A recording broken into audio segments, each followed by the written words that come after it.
श्री गणेश के जन्म की हर कथा रोचक है। भगवान गणपति के अवतरण व उनकी लीलाओं तथा उनके मनोरम स्वरूपों का वर्णन पुराणों और शास्त्रों में प्राप्त होता है। कल्पभेद से उनके अनेक अवतार हुए हैं।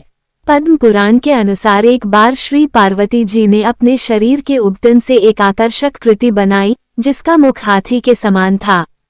फिर उस आकृति को उन्होंने गंगा में डाल दिया। गंगा जी में पड़ते ही वो आकृति विशालकाय हो गई। पार्वती जी ने उसे पुत्र कहकर पुकारा।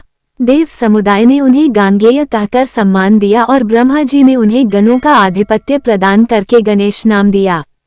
तारांकन लिंग पुराण के अनुसार एक बार देवताओं ने भगवान शिव की उपासना करके उनसे सुरद्रोही दानवों के दुष्कर्म में विघ्न उपस्थित करने के लिए वर मांगा। आशुतोष शिव ने तथास्तु कहकर देवताओं को संतुष्ट कर दिया। समय आने पर गणेश जी का प्राकट्य हुआ। उनका मुख हाथी के समान था और उनके एक हाथ में त्रिशूल तथा दूसरे में पाश था। देवताओं ने पुष्प वृष्टि करते हुए गजानन के चरणों में बार बार प्रणाम किया।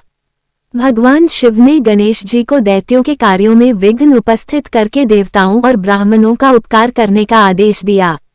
तारांकन इसी तरह से ब्रह्म वैवर्त पुराण, स्कंद पुराण तथा शिव पुराण में भी भगवान गणेश जी के अवतार की भिन्न भिन्न कथाएं मिलती हैं। प्रजापति विश्वकर्मा की रिद्धि सिद्धि नामक दो कन्याएं गणेश जी की पत्नियां हैं। सिद्धि से शुभ और रिद्धि से लाभ नाम के दो कल्याणकारी पुत्र हुए। तारांकन गणेश चालीसा में वर्णित है। एक बार माता पार्वती ने विलक्षण पुत्र प्राप्ति हेतु बड़ा तप किया। जब यज्ञ पूरा हुआ अब श्री गणेश ब्राह्मण का रूप धरकर पहुँचे। अतिथि मानकर माता पार्वती ने उनका सत्कार किया। श्री गणेश ने प्रसन्न होकर वर दिया कि माते, पुत्र के लिए जो तप आपने किया है उससे आपको विशिष्ट बुद्धि वाला पुत्र बिना गर्भ के ही प्राप्त होगा। वह गणनायक होगा, गुणों की खान होगा। कहकर वे अंतर्ध्यान हो गए और पलने में बालक का स्वरूप धारण कर लिया। माता पार्वती की खुशी का ठिकाना न रहा। आकाश से फूलों की वर्षा होने लगी। भव्य उत्सव मनाया जाने लगा। चारों दिशाओं से देवी देवता विलक्षण पार्वती नंदन को देखने पहुंचने लगे। शनिदेव भी पहुंचे, लेकिन वे अपने दृष्टि अवगुण की वजह से बालक के सामने जाने से बचने लगे।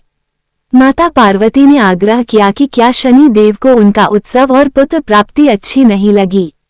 संकोच के साथ शनि देव सुंदर बालक को देखने पहुंचे, लेकिन ये क्या, शनिदेव की नजर पड़ते ही बालक का सिर आकाश में उड़ गया। माता पार्वती विलाप करने लगी। कैलाश में हाहाकार मच गया।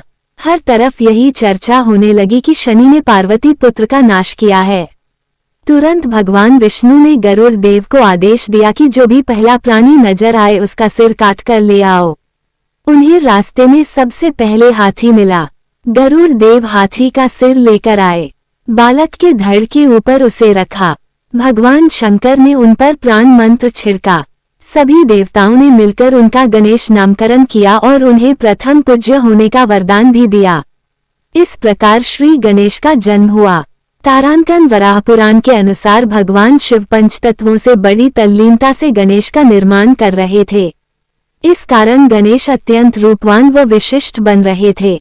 आकर्षण का केंद्र बन जाने के भय से सारे देवताओं में खलबली मच गई।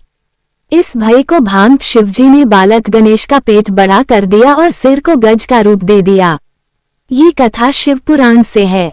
इसके मुताबिक देवी पार्वती ने अपने उबटन से एक पुतला बनाया और उसमें प्राण डाल दिए। उन्होंने इस प्राणी को द्वारपाल बनाकर बैठा दिया और किसी को भी अंदर न आने देने का आदेश देते हुए स्नान करने चली गईं। संयोग से इसी दौरान भगवान शिव वहां आए। उन्होंने अंदर जाना चाहा, लेकिन बालक गणेश ने रोक दिया। नाराज शिवजी ने बालक गणेश को समझाया, लेकिन उन्होंने एक न सुनी। क्रोधित शिवजी ने त्रिशूल से गणेश का सिर काट दिया। पार्वती को जब पता चला कि शिव ने गणेश का सिर काट दिया है, तो वे कुपित हुईं। पार्वती की नाराजगी दूर करने के लिए शिवजी ने गणेश के धड़ पर हाथी का मस्तक लगाकर जीवनदान दे दिया। तभी से शिवजी ने उन्हें तमाम सामर्थ्य और शक्तियां प्रदान करते हुए प्रथम पूज्य और गणों का देव बनाया।